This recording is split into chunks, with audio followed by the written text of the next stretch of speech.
Oi, bem-vindo você, feliz sábado. Bem-vindo aqui ao programa Classe de Professores aqui da Associação Paulistana. Estou muito feliz de receber você.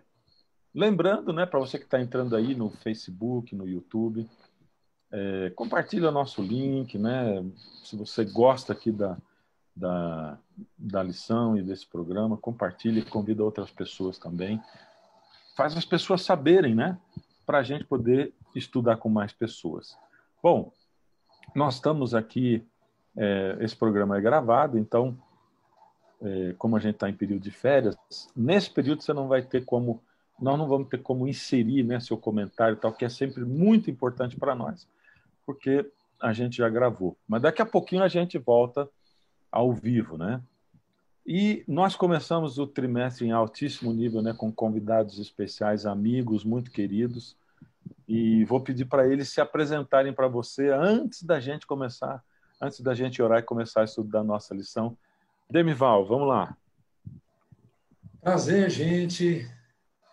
Vai aqui o meu abraço a cada um de vocês que está participando deste programa aqui virtual. Vai o meu abraço também ao pastor Marcelo, ao pastor Fernando, que foram meus colegas de ministério aí durante algum tempo. O pastor Marcelo aí na Associação Paulistana, onde trabalhei por meia dúzia de anos. E o pastor Fernando foi no tempo da Voz da Profecia. É uma alegria estar com vocês. E hoje já estou jubilado, então o meu programa agora é me alegrar com os amigos, com o ministério e ocupar a minha agenda com aquilo que me dá alegria também. Mas estou sempre muito, muito bem ocupado, viu? Sempre tento fazer alguma coisa, ou para os netos, ou para a esposa, seja o que for. Mas agora, estar com vocês no estudo dessa lição extraordinária. Maravilha. Marcelo. Para quem... O pastor Demival dispensa apresentação, né? O pastor Demival, conhecido, querido por todo mundo aí. Agora nem todo mundo me conhece, né? Então vou me apresentar aqui. Eu sou pastor do Distrito de São Carlos, de outra associação, né? Associação Paulista Oeste. Já fui pastor aí na Paulistana, foi inclusive onde eu comecei meu ministério, há 20 anos atrás.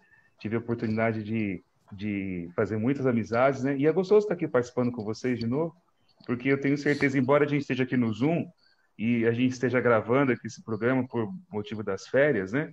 Mas eu sei que muita gente que eu gosto, que eu conheço, que são amigos queridos, também estão participando aqui com a gente, né? Então, pelo menos é uma forma indireta de eu rever as pessoas me rever também. Eu revejo imaginando, né?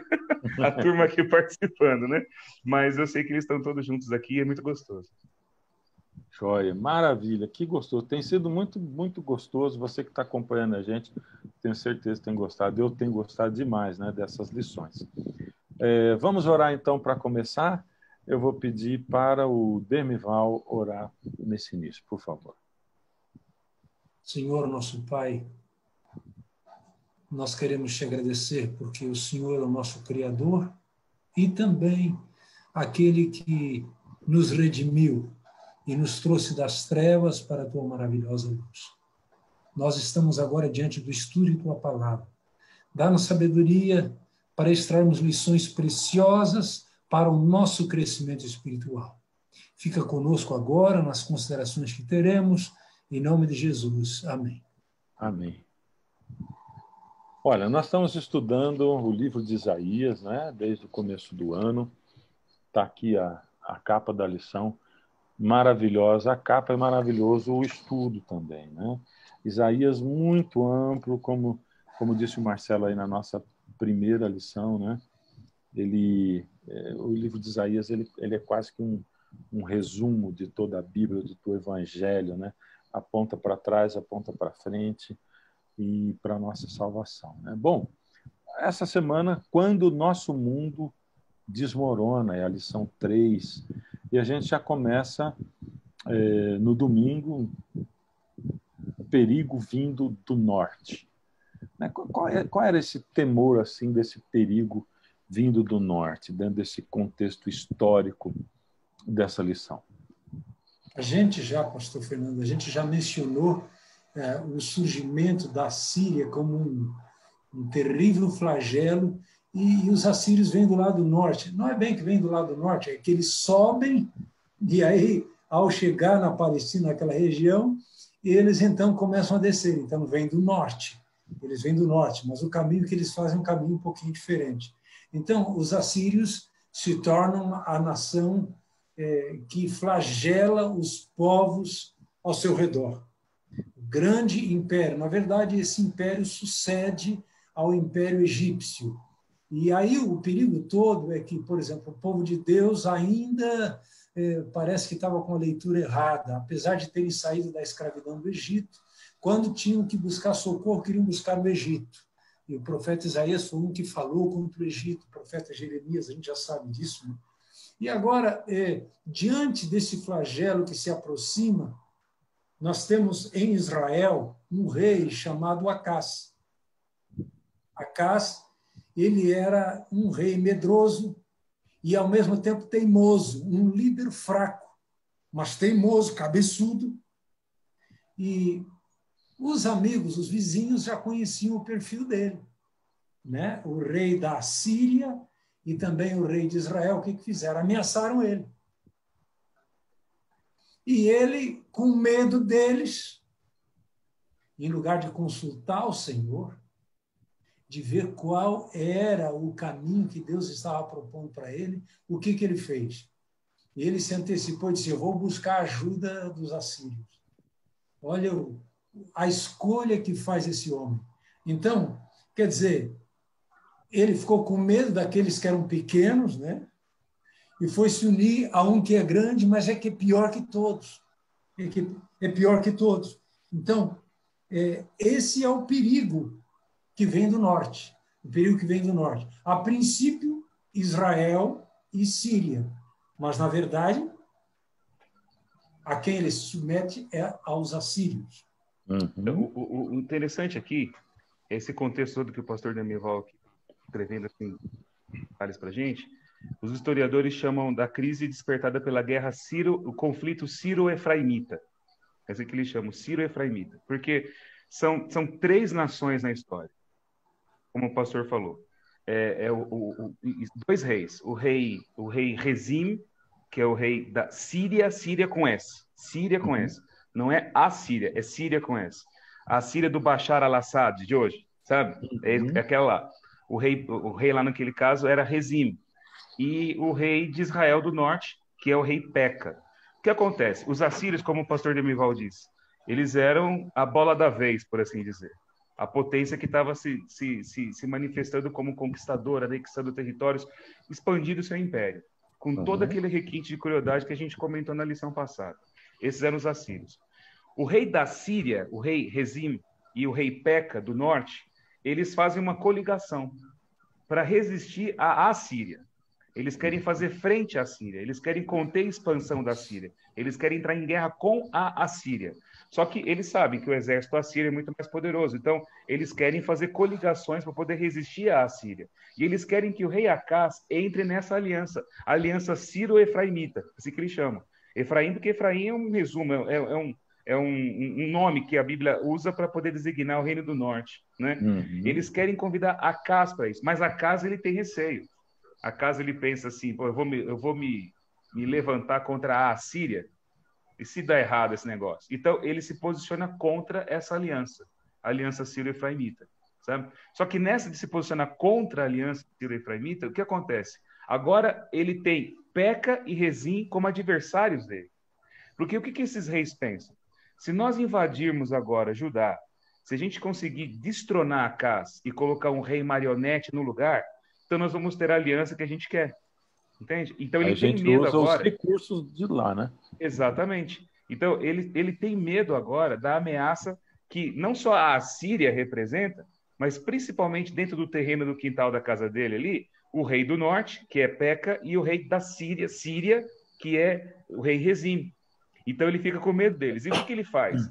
Ele vai agir dessa maneira, como o pastor Demival falou.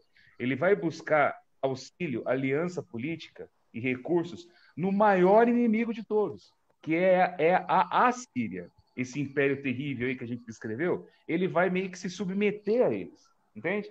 ele vai levar dinheiro, ele vai subornar para que eles protejam o Reino do Sul dessa ameaça do Reino do Norte.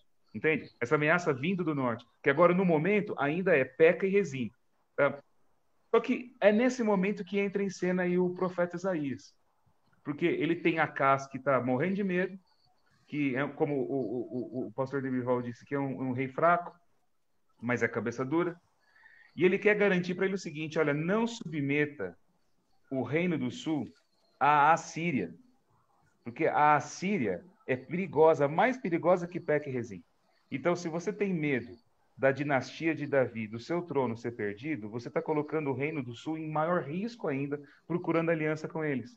Então, ele vai oferecer uma promessa de uma garantia para que Acaz saiba que Deus vai preservar ele. Não precisa buscar auxílio político na aliança mais maluca que você quer fazer, que é se submeter à Assíria. Confia que Deus vai garantir isso para você.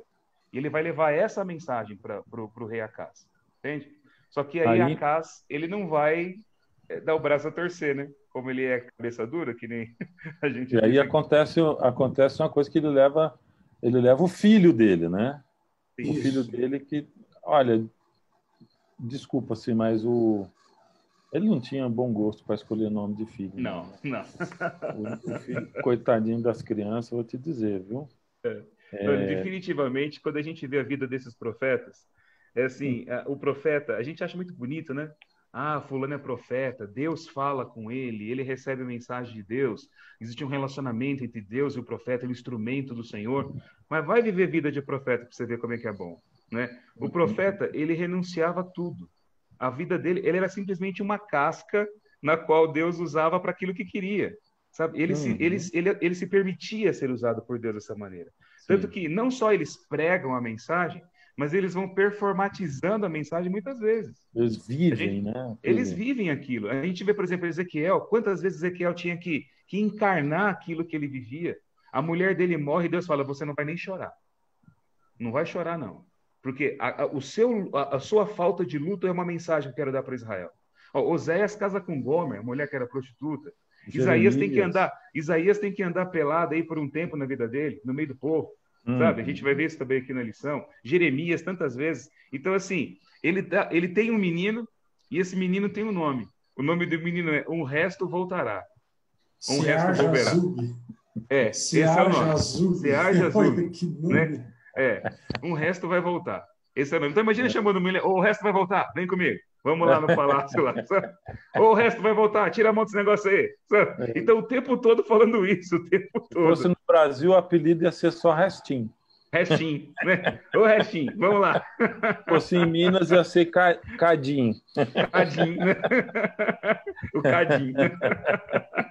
Agora é interessante, né, pastor Fernando, é que o profeta é orientado por Deus a levar o filho, que tem esse nome, para tentar convencer, mostrar para aquele cabeça dura, para o Acaz, que Deus tinha um caminho melhor.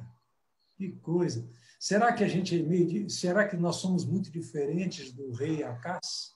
Será que a gente também não é cabeçudo? É uma pergunta que a gente faz. Né? Então, aí que eu estava dizendo, né? Olha, veja só. Você falou, Demival, que no começo aí que ele não consultou a Deus, né?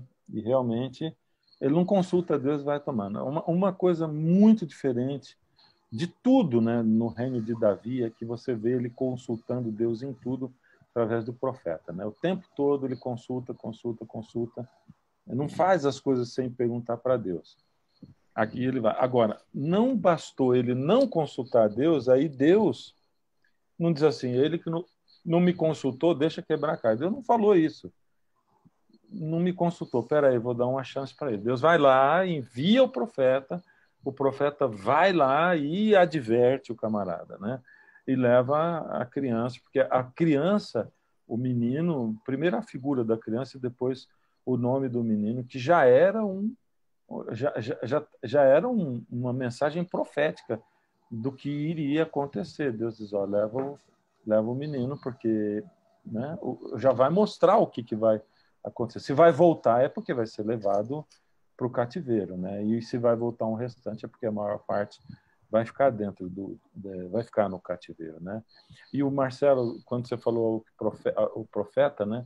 A gente vê a maioria dos profetas fugindo do chamado, né?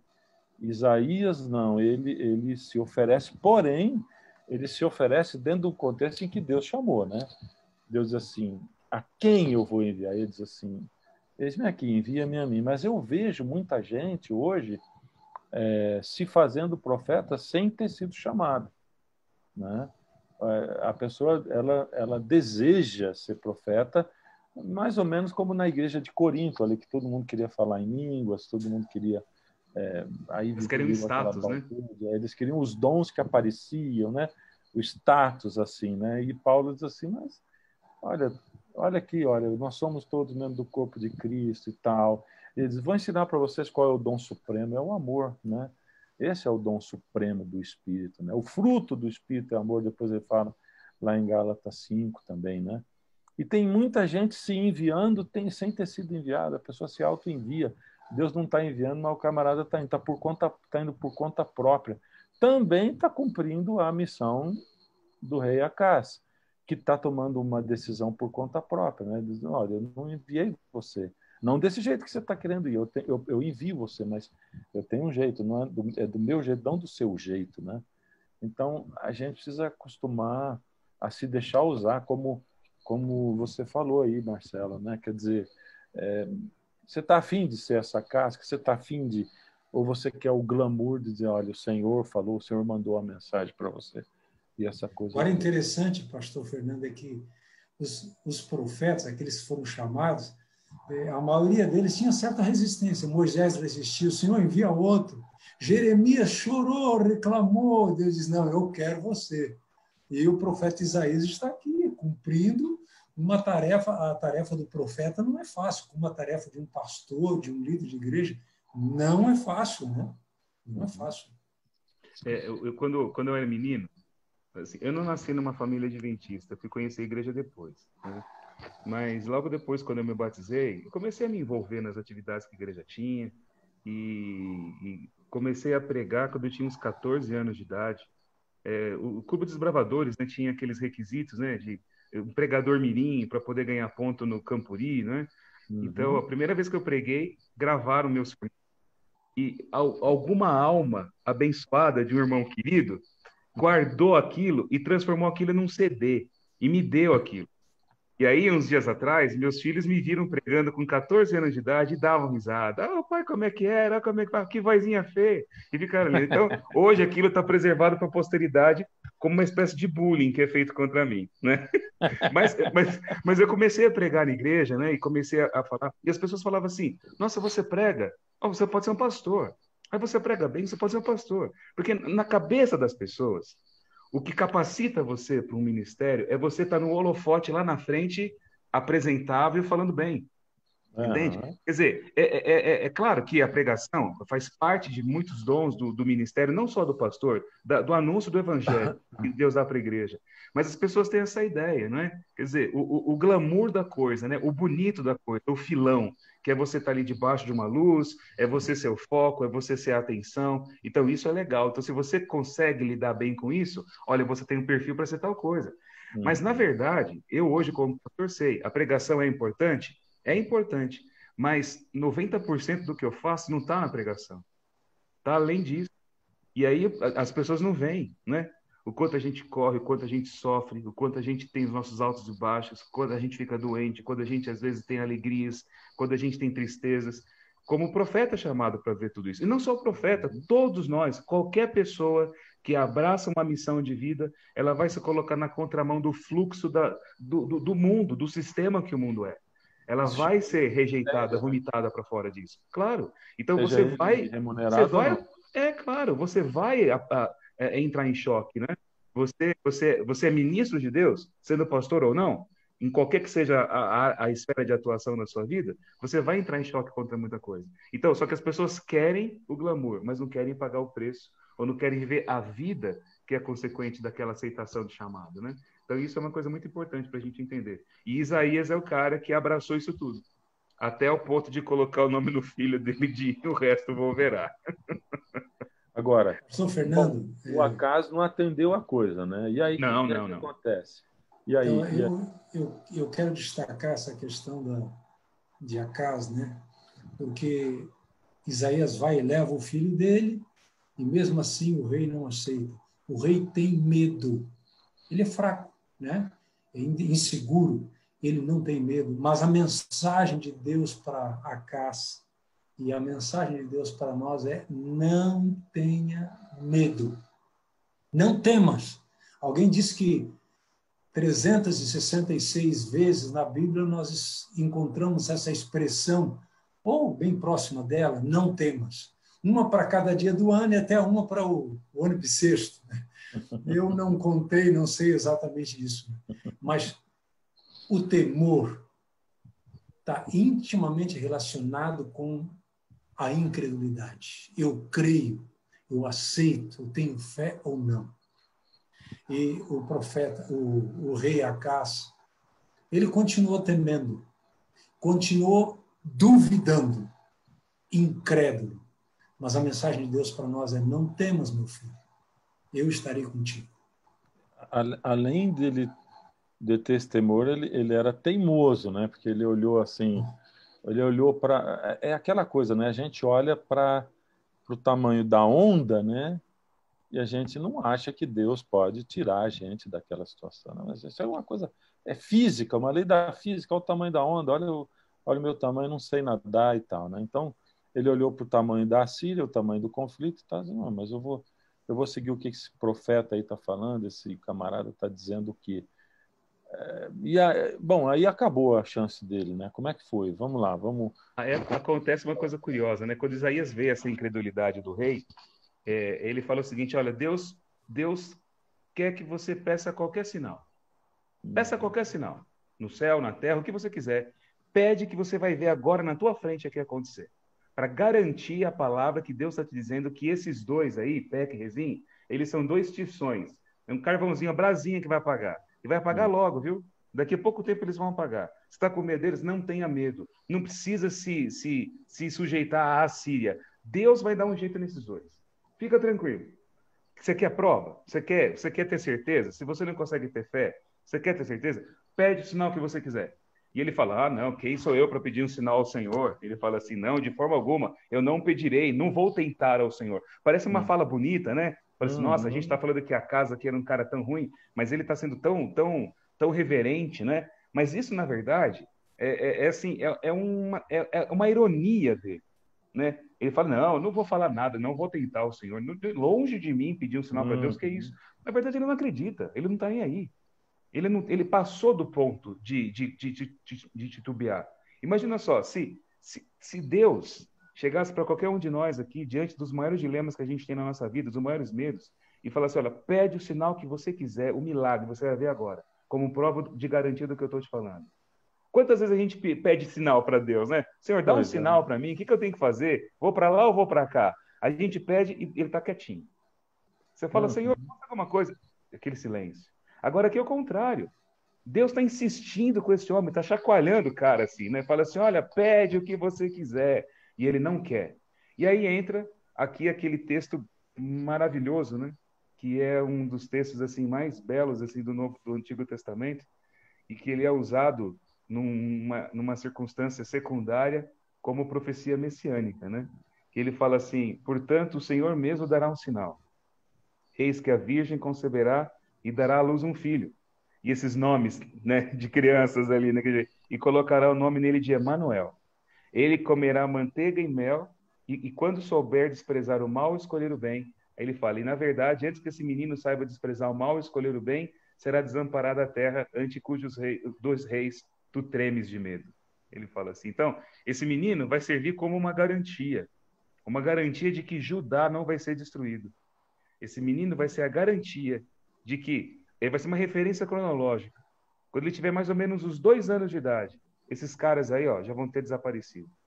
E realmente é o que acontece. O Reino do Norte foi destruído pelos assírios, né? Acabou o Reino do Norte, né? E a Síria foi conquistada, foi anexada, e o Reino do Norte também, né?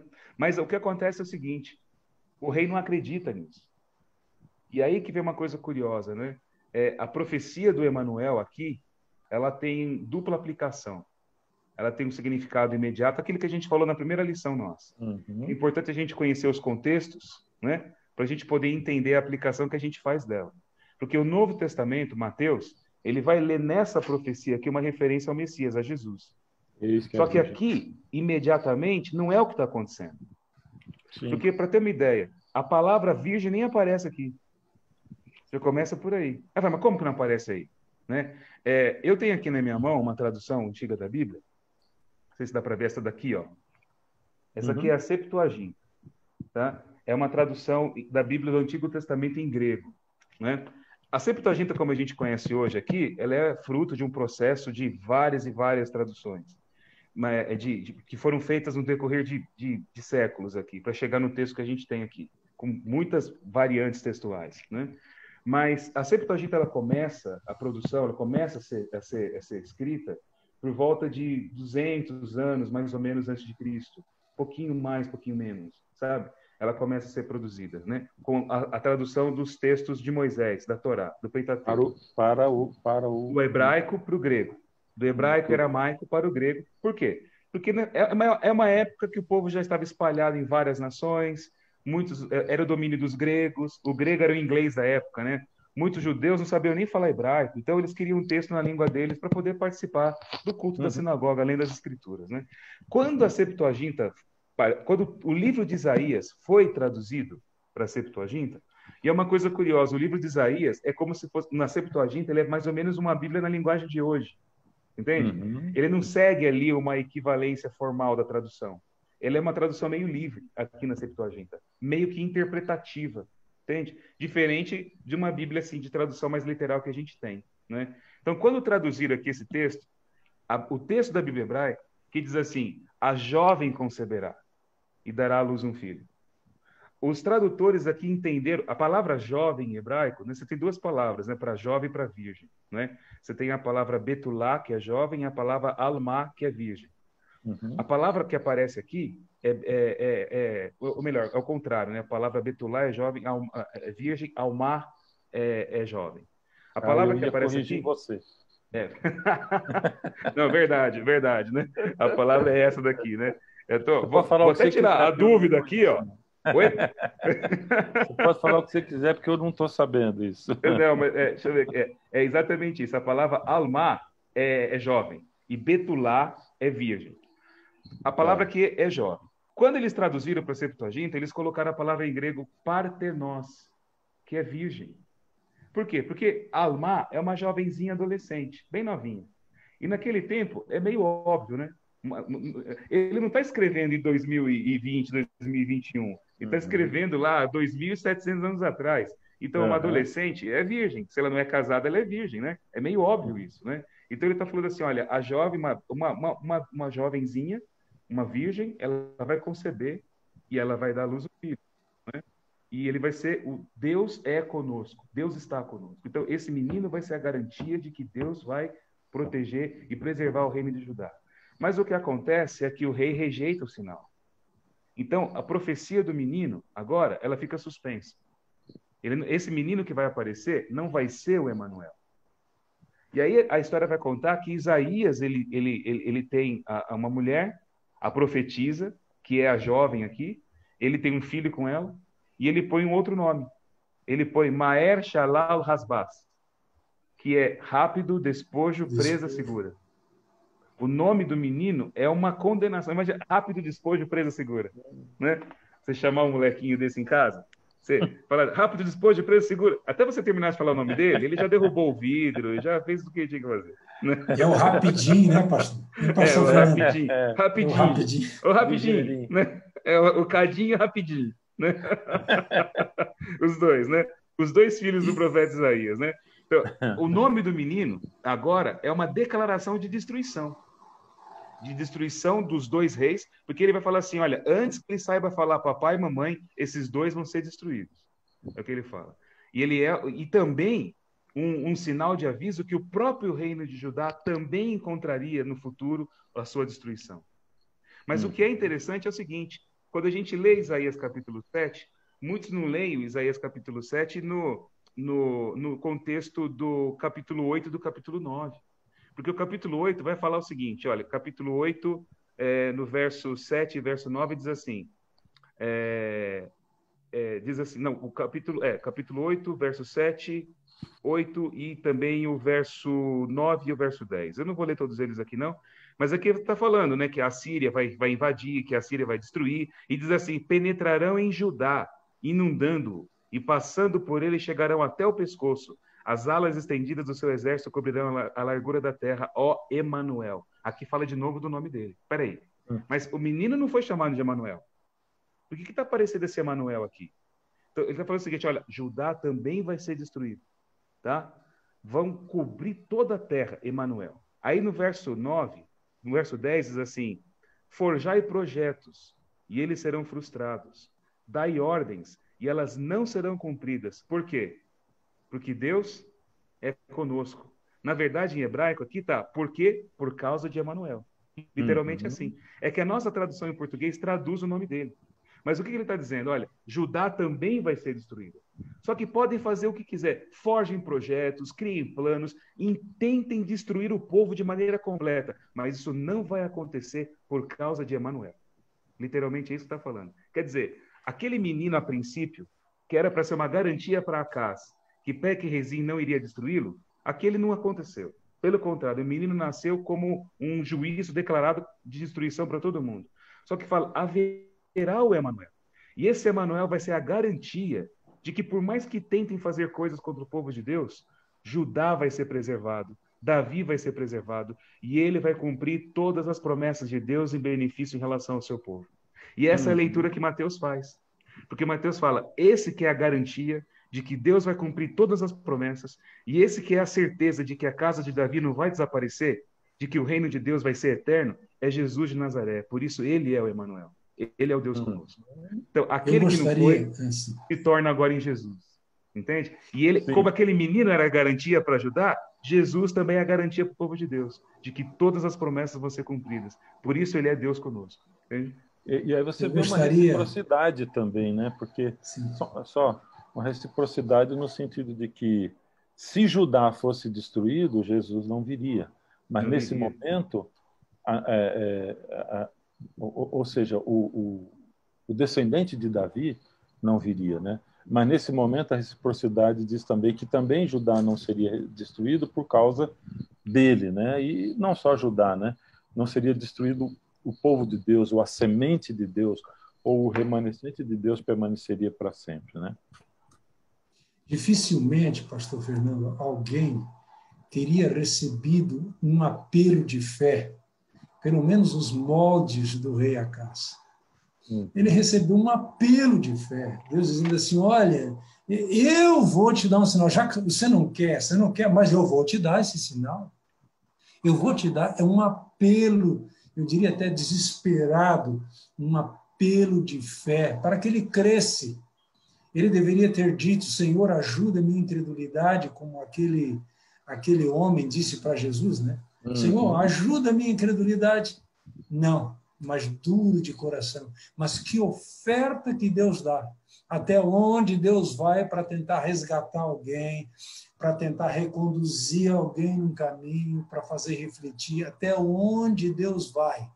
Que apelo extraordinário. Eu acho muito interessante isso que aconteceu com Acaz e ele não aproveitou.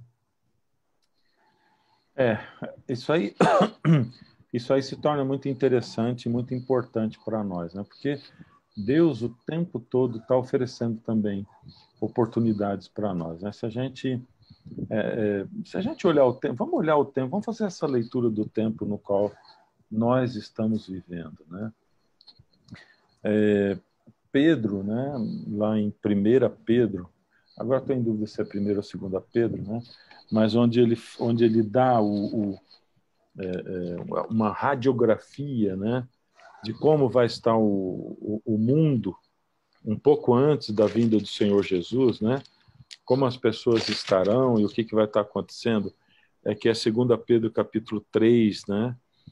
Onde ele diz assim: temos em conta, antes de tudo, que nos últimos dias virão escarnecedores com seus escárnios, andando segundo as suas próprias paixões.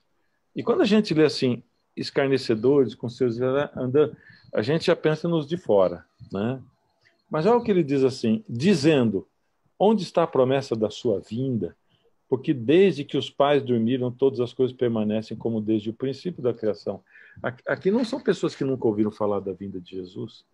Aqui não são pessoas que não conhecem o Evangelho. Aqui é gente que diz assim, desde que eu era pequeno, desde os meus avós, desde os antepassados, eu ouço falar isso aqui. Né? Então, aí diz assim, porque deliberadamente esquecem que de longo tempo houve céu bem como terra, quando surgiu, a qual surgiu da água através da água pela palavra de Deus. E aí ele vai continuar o texto. Ou seja, olhando para o contexto que nós vivemos hoje, de Covid e tal, as pessoas são tentadas ser levadas a pensar assim, volta de Jesus eu sempre ouvi falar.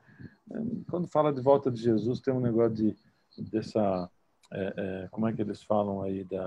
Como se fosse um complô, né? A teoria da conspiração. Né? Tem toda uma teoria da conspiração e tal. E sabe, se você pensar em teoria da conspiração, vai parecer que qualquer profecia é teoria da conspiração, né? E Deus também dá sinais para a gente, Ele também mostra para a gente, né? A gente está vivendo uma época muito enigmática, né?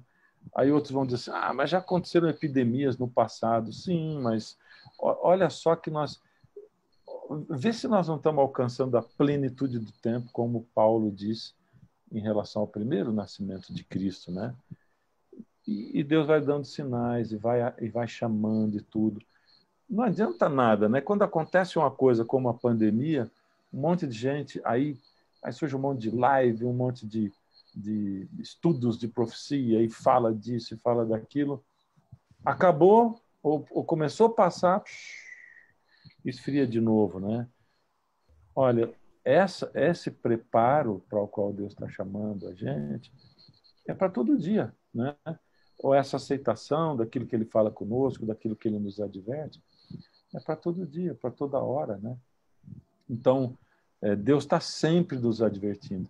E a gente está o tempo todo correndo o risco de recusar aquilo. E quando diz assim, pede um sinal, poxa, quantos sinais Deus não nos está dando, né? A maioria deles já registrado na Bíblia, né? A maioria deles, ou a quase totalidade deles registrado, mas a gente não consegue ver esses sinais, né? É muito importante a gente aplicar para os nossos tempos e para nós mesmos, né? Bom, nós estamos caminhando para o fim de novo da nossa lição e eu queria que vocês fizessem aí essa aplicação final, a ênfase final do que a gente está estudando. Eu quero começar aqui antes do Marcelinho, que daí ele faz o fechamento bacana, ele e você. Eu quero destacar alguma coisa aí sobre Emmanuel, né? Essa é a mensagem de Emmanuel que Acaz rejeitou. Emmanuel significa Deus é conosco, Deus conosco. Ele nunca nos abandona. Deus nunca nos abandona. Esse é um ponto importante. Nunca. E uma outra coisa que eu quero destacar, Ele nunca nos deixa sozinhos. Ele estará conosco todos os dias até a consumação dos séculos. Então, esse mundo pode... Aliás, tem uma música acho que Novo Tom, que diz assim, pode cair o mundo, estou em paz. Amém. Né? Então, eu quero deixar essa mensagem para você que está participando dessa classe especial, para todos nós. Quem sabe tem alguém que está nos assistindo, está com o coração meio apertado, está batendo meio descompassado pelos problemas que está enfrentando. E a gente, às vezes, está enfrentando esses problemas difíceis, né? Ele nunca nos abandona, nunca nos deixa sozinhos. Ainda que eu ande pelo vale da sombra da morte, não temerei mal algum, porque tu estás comigo. né? Ainda que eu esteja lá no fundo do poço, Ele vai estar comigo. Ele quer me dar a paz, a verdadeira paz, que não é ausência de ventos, de dificuldades, mas em meio a tudo isso, a certeza de que Ele está conosco é a coisa mais extraordinária. A nossa tendência é a fraqueza. A gente lembra dos discípulos que tinham Jesus dentro do barco e ficaram com medo. Que coisa, né? Eles tinham Jesus ali no barco. Por isso que Jesus olha para eles depois que acalma o mar e diz: por que vocês são tão tímidos? Eu quero apelar para que você creia. Creia nas promessas de Deus, na palavra de Deus, na presença de Deus e no poder de Deus. Amém. Que Deus te abençoe. Amém. Uma promessa maravilhosa, né? Tanto que a gente falou aqui do Evangelho de Mateus, que vê Jesus como Emanuel. No começo do livro, ele é chamado de Emanuel. E a última frase, uma das últimas frases de Jesus no Evangelho, era assim: eis que eu estou convosco todos os dias, até a consumação do século. É o Emanuel falando, né? Estou com vocês todos os dias, até o fim de tudo. Né? Essa certeza é maravilhosa, pastor. Olhando para essa lição aqui e o que a gente discutiu, o que fica também aqui para mim é a certeza que eu preciso ter no meu coração de onde que eu tiro a força e a convicção para poder enfrentar o dia mal. Porque a gente vê o exemplo do Acaz. Acaz, ele rejeita a proposta de Deus porque ele confiava no Tiglat-Pileser III. Esse é o nome do cara, né? Ele prefere esse do que Deus. Ele prefere o amigo dele. Ele prefere sujeitar o reino dele a uma potência estrangeira do que sujeitar o seu coração a Deus. Às vezes, muitos de nós, né, a gente fala que crê em Deus, que a gente confia, a gente canta louvores, a gente exalta Deus, fala que Ele é maravilhoso, que Ele é poderoso, que é exaltado, está acima dos querubins, aquela coisa toda que a gente fala, e é mesmo, isso é verdade, mas a gente gosta de falar isso, né, em músicas, em culto, em adoração, mas quando a coisa aperta, a gente vai buscar recursos na nossa capacidade, nos nossos relacionamentos, na nossa influência, não é? Nos recursos que nós temos próximos de nós. E quando esses recursos acabam, a gente entra em desespero. A gente se sente abandonado, a gente se sente vazio. Porque a gente professa a crença num Deus, está buscando força naquilo que a gente pode, em pessoas que a gente confia, nas capacidades que nós temos, né? No dinheiro, no diploma, nessas coisas que vêm e vão. Né? E quando isso nos falta, a gente se sente desamparado, porque na verdade a gente raras vezes faz de Deus o verdadeiro amparo, o verdadeiro alicerce, o verdadeiro esteio da nossa vida. Né? Então, esse caso de Acaz é para a gente repensar isso, para a gente ter duas coisas, como o pastor disse, a certeza da presença de Deus sempre. E a segunda dela, eu estou fazendo dessa presença a força da minha vida, eu creio nessa presença mesmo? Porque uma coisa é a gente repetir isso como doutrina, como texto, e falar assim, olha, ele está presente com a gente, amém. Mas é isso que eu tenho carregado? Quando eu enfrento aí o problema, quando vem o dia mal, quando vem o momento da angústia, eu duvido de Deus, eu me revolto, eu me afasto, eu me distancio. Porque se isso acontece, na verdade, eu não estou fazendo dele a minha força. Muito pelo contrário, eu estou agindo como Acaz. Aí a gente começa a perceber como o comportamento de Acaz é comum. E como muitas vezes é mais fácil ser Acaz do que a gente acreditar no Emanuel. Né? Então, isso é algo para a gente pensar depois dessa lição. Principalmente porque a gente, sempre que tem uma advertência na Bíblia, a gente aplica aos outros. Né? Sabe aquele negócio de você estar ouvindo um sermão de repreensão na igreja e você está pensando, mas que pena que o fulano não está aqui hoje. Né? Ou então, nossa, que bom que está falando isso. Olha, essa igreja precisa disso. Quantas vezes eu já ouvi na porta da igreja, pastor, essa igreja precisava dessa mensagem hoje. Essa igreja sempre são os outros, nunca sou eu mesmo, né? O Acaz são sempre os outros, né?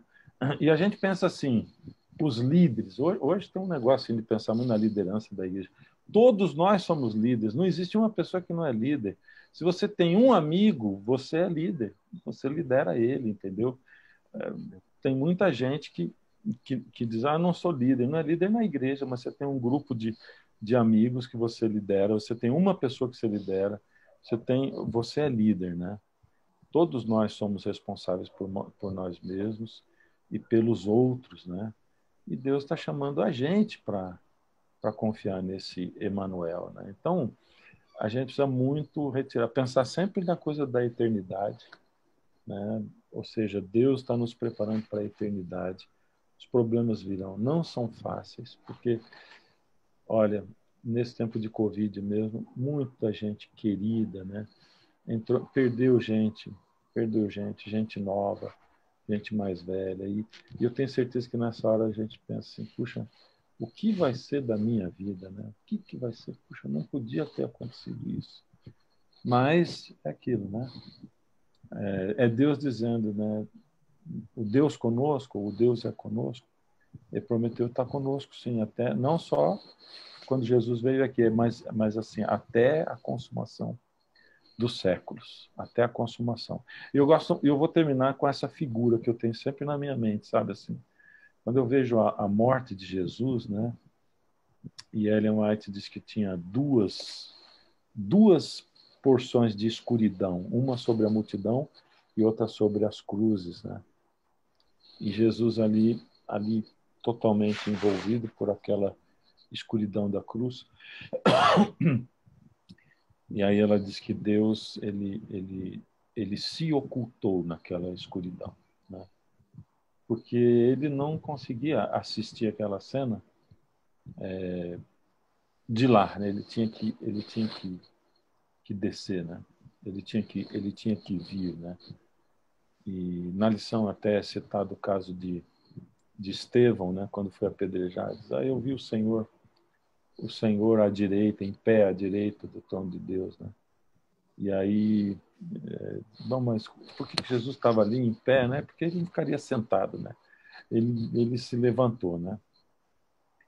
Então, assim, nas nossas situações de sofrimento, né?